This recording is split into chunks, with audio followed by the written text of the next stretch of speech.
Things are going on as we conjure up the ghosts of presenters past. Oh, we're looking at the latest ghostly games, including Alone in the Dark 3. And if that isn't scary enough, try this.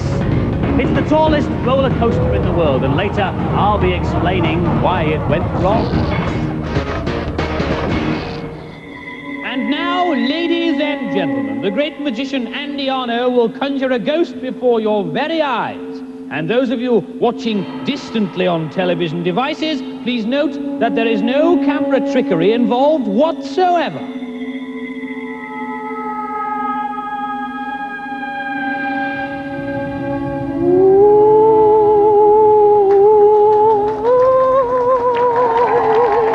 Very good, marvellous, bravo!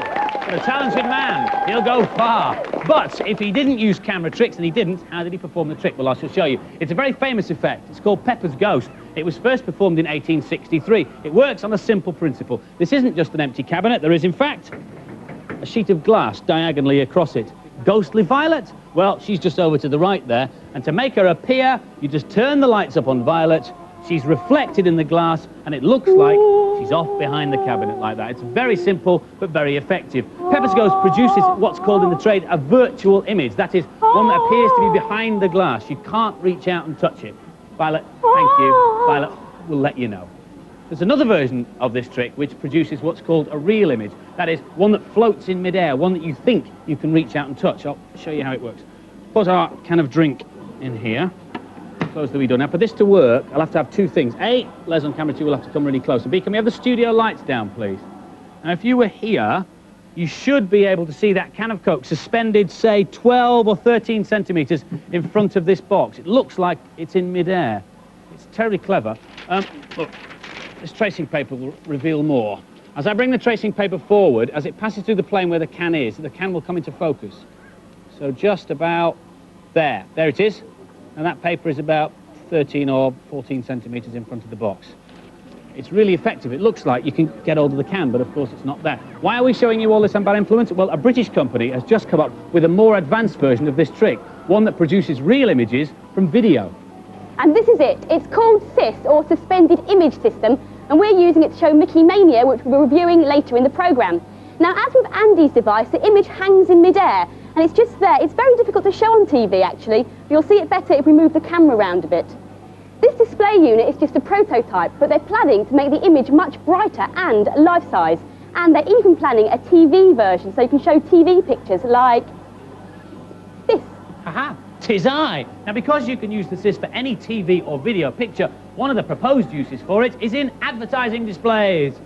And it'll even be possible to interact with a suspended image using a kind of touch-screen technology. Get off, Violet, your nails are sharp. Hello, Furling fans, and welcome to the Namrood Cheat Show. Oh, yes, sneak, sneak, blurp. And I've got some spanking cheats for you. Rivet glove nose, including this one for the Addams family on the SNES, which powers you up with 5 lives and only Morticia to find. Woof, woof. On the password screen, just type in PLJ1 and 2, and then when you start to play, you'll get 5 lives. Grr, grr, beep, beep, beep, beep, beep, beep. I'm not completely mad, you know.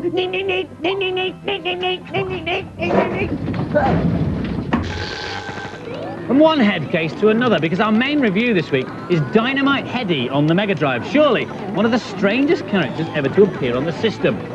He's a toy who's using his head to defeat the evil King Dark Doll, quite literally. When danger threatens, Heady flings his bombs at the baddies, and he can swap heads to get different power-ups. Early on in the game, you visit 3 practice rooms where you find the friends who will aid you in your quest. For instance, this is Headcase, who carries your spare power-up heads, and this is Bo, a little Cupid character who shows you where to fling your heads. The game has a very distinctive look. It's sort of Monty Python meets Wurzel Gummidge. But how does it play? Well, who else could we get to review a game like this but Adam? Whoever wrote this was probably dropped on the head when they were a child. This is the strangest game I've seen in a long time, but it's actually very good. To climb up a vertical wall, you need to use one of these, a spike head. It's one of the 18 heads in the game. Some of them are good for you, but some of them aren't, and they'll only get you killed. That there is a head case. By shooting it, you can change which head you're using. Right now, I've got to get a weapon head to kill this snake, which comes with monster fireballs from the depths of hell. This is another mad idea. To go to the next level, you're pulled into it by your arch enemy, Trouble Brewing the Cat.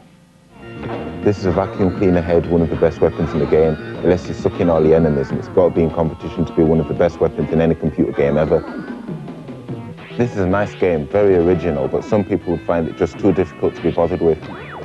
It's not a very easy game to play, but it's worth persevering with because it's got so many brilliant ideas in it. It gives me a headache just watching him. It's the most wonderfully bizarre game I've ever seen, and it's the most original platform out. And the scores for Dynamite Heady, both the boys and the girls gave it a psychedelic 4 out of 5. So, pretty good scores there for Dynamite Heady. Now, about 6 months ago, the tallest roller coaster in the world was opened in Blackpool amidst a great fanfare of publicity. It's called the Pepsi Max Big One. It's controlled by computer and it's a mile long. Now, you may remember that back in July there was an accident involving one set of cars crashing into another set. An accident that shouldn't have been possible. Now, only recently the ride's been reopened, and Andy went along to find out exactly how the impossible happened.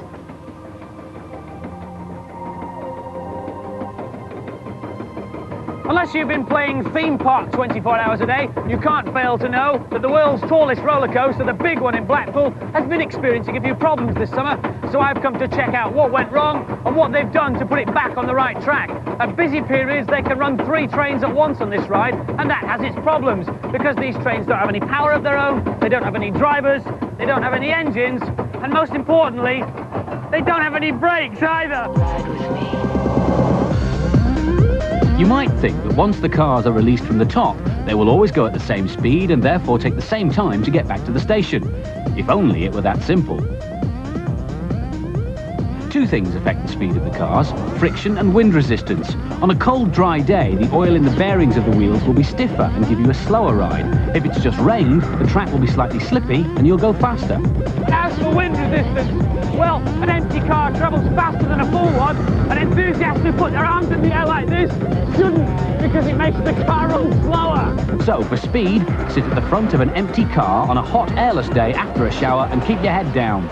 Well, so much for fun. Behind the scenes, or should that be above the scenes, the watchword is very definitely safety. Every metre of the 1.5 kilometre track is rigorously checked every day. And I can tell you that this bit's fine, so can I come down now? The track's divided into sections and the brakes are put at the end of each section, generally at the higher points of the track. That makes braking easier because at the high points the cars are running slower. The brakes ensure that the cars are at the right speed for the start of the next block. Every morning before they take on passengers, the operators check that the emergency stop procedures are working correctly. These sensors monitor the speed and presence of each train, and they can tell the difference between a moving train and a resting seagull.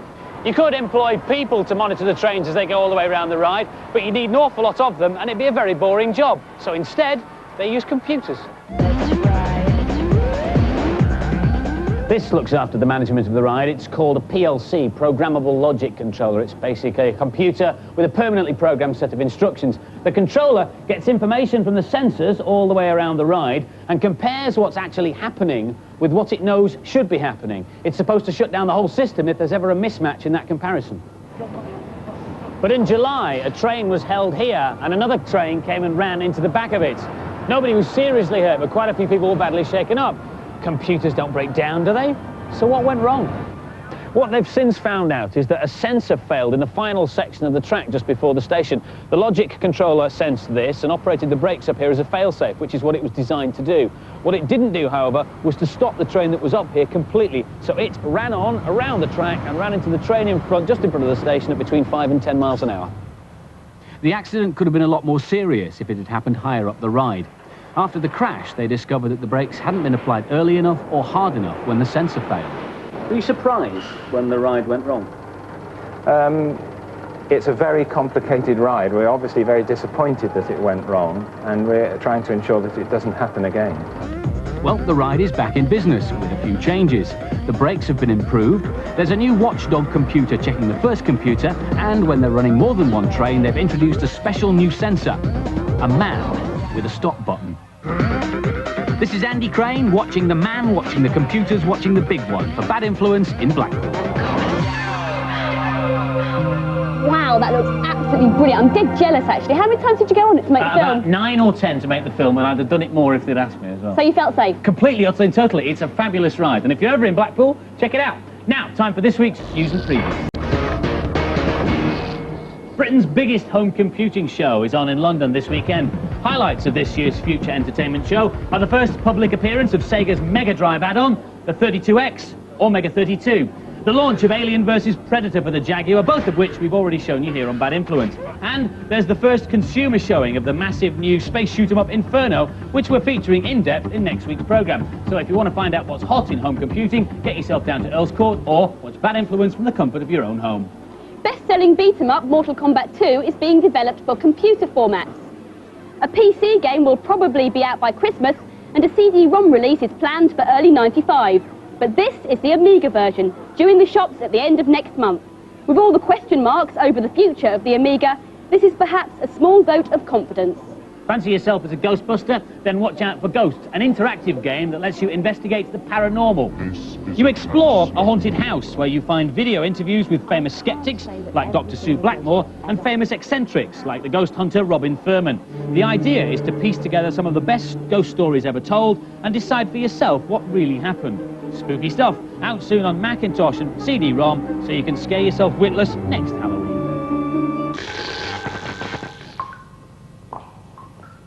Techie subjects. I am the king of the techies. Neep, neep, neep. And you are my subjects. Oh, yes, I am the king.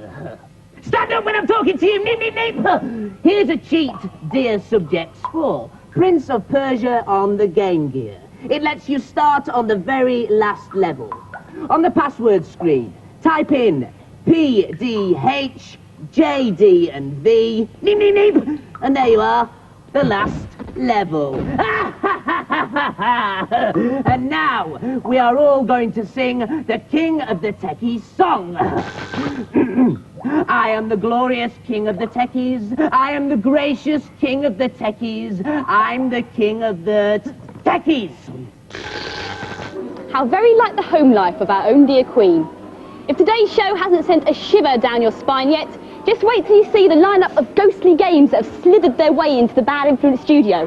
Here's a selection of the spookiest. First up, the sequel to last year's hit game Zombies, it's Ghoul Patrol on the SNES. You play Zeke, who discovers a book in a glowing chest. Following the instructions in the book, he summons up an evil demon of the past. Your ghost-busting mission is to save the demon's victims that are scattered about each level, while avoiding possessed furniture and flying eyeballs.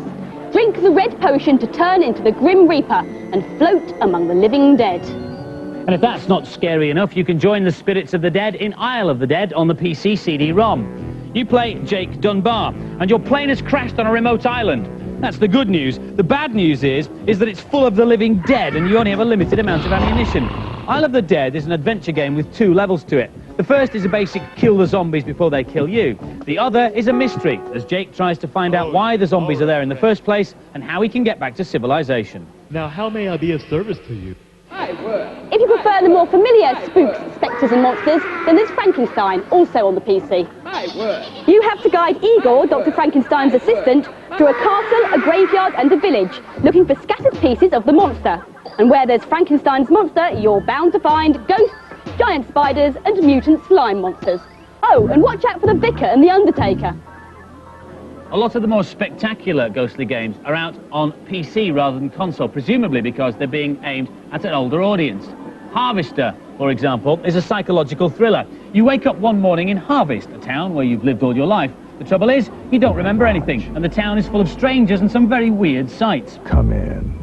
And Ecstatica is a sort of gothic explore 'em up. You play a weary traveller lost in a mysterious village full of bizarre monsters. Some of the scenes in it are definitely not for the squeamish. And finally, a sneaky look at an early version of the 3rd and final episode from the Alone in the Dark trilogy, which is due out in February. Once again, the graphics offer impressive cinematic views. You play Edward Carnby, a private investigator who, on the night of July the 3rd, is called to Slaughter Gulch, a deserted ghost town, to rescue a woman called Emily Hartwood, who has mysteriously vanished. Philip, Enough, I'm too scared to continue. Here's some non-scary games with some pretty scary reviews. Question: who's eligible for a bus pass but still bounces around with the best of them? No, not Keith Chegwin, Mickey Mouse, 66 years old and starring in a brand new platform game called Mickey Mania, a gay old romp through the film career of the famous Disney rodent. Here's Chris. This is classic Disney. It looks gorgeous, but it does take itself very seriously. You start off with Steamboat Willie, Mickey's first film from 1928. The game is beautifully animated. The graphics are really nice to look at. The game's aimed at younger players, and the difficulty curve is just about right. In fact, on the first level, you can't actually die. I'm trying to hurl myself into the water here, and these fish are poking me out. Disney connoisseurs among you will recognise that this level is based on Mickey's 1933 film called The Mad Doctor. It's a different style of gameplay, and it's actually quite difficult. It took me a few goes to get through. It's a great-looking game, but experienced game players will finish it within a few hours, so it's not really worth £60. It's not very original, but it's a pleasure to play because it looks so lovely. It's a nice idea, but it reminds me too much of the other Mickey Mouse games, and they're a couple of years old now. Scores then. Mickey Mania gets a golden oldie, 4 out of 5 from the girls and the boys. Next, Race Days for the Game Boy. It's 2 games in 1. There's an overhead game in the style of Micro Machines and a racing sim, which puts you in the driving seat of a 4-wheel drive off-road vehicle. Ready to eat dirt? Here's Katie. I found the overhead game very difficult to play. The tracks are so narrow that all the cars get bottlenecked, and it's very hard to control. The 4-wheel drive game is easier to control and much more fun than the other game is. The graphics are nice and chunky for the Game Boy, but after a while you still lose interest. I like the idea of putting 2 games onto 1 cartridge, but it only works if they're both interesting. The overhead bit is total scrap, to be honest. If they'd got rid of that and used the extra memory space to concentrate on the 3D driving part, it would have been much better. I didn't particularly like either of them. It's very put-downable. Both the boys and the girls agree. Race Days gets a Lada convertible, 3 out of 5. I am not the king of the techies. I am Nep Techie, underwater god of the Furtlers. And I'm creating my own underwater home right here in the basement so I can be worshipped from above. Oh yes, and this is my high priest, Fang. Oh, what's that you say, Fang? Oh, yes, very good idea. Fang has asked me to provide a miracle for my followers, and I shall do so. Neep, neep, neep. This is a small miracle for Body Blows version 2 on the Amiga. On the options screen, hold down your joystick for 7 seconds. 1, 2, 3, 4, 5, 6, 7. And you'll get a secret cheat options screen that lets you do all sorts of things like turn your energy on and off. Oh no, Bang, save yourself, Bang. Oh, Andy, Violet, I'm not mad anymore, honest. Can you turn the water off, please? Quick, don't call an emergency plumber. Last week's competition prize was a SNES, a copy of NBA Live 95 and a real basketball set. We asked you what is the regulation height for a basketball hoop. The answer is 10 feet. We had over 13,000 entries, but the lucky winner is Peter Morris from Kent. Well done. 10 runners-up get Bad Influence Better Than Sleep t-shirts. This week's prize is a Mega Drive with Dynamite Heady. And the question is, who invented dynamite? If you know, give us a call with your answer on 0891 555 999, 0891 555 999. Calls will cost no more than 25p. Lines will close at midnight on Monday. As always, make sure you get permission from whoever pays the phone bill before you dial, because as we always say here, you can't win if you don't ask permission, and we do check. That's just about it for this week. Hope you enjoyed the programme. Join us next week when we'll be looking at the space strategy game Inferno. See you then. Bye-bye. Oh, and don't forget to watch Noel's house party on Saturday, because Andy's getting a gotcha Oscar. All right. See you then. See ya. Bye-bye.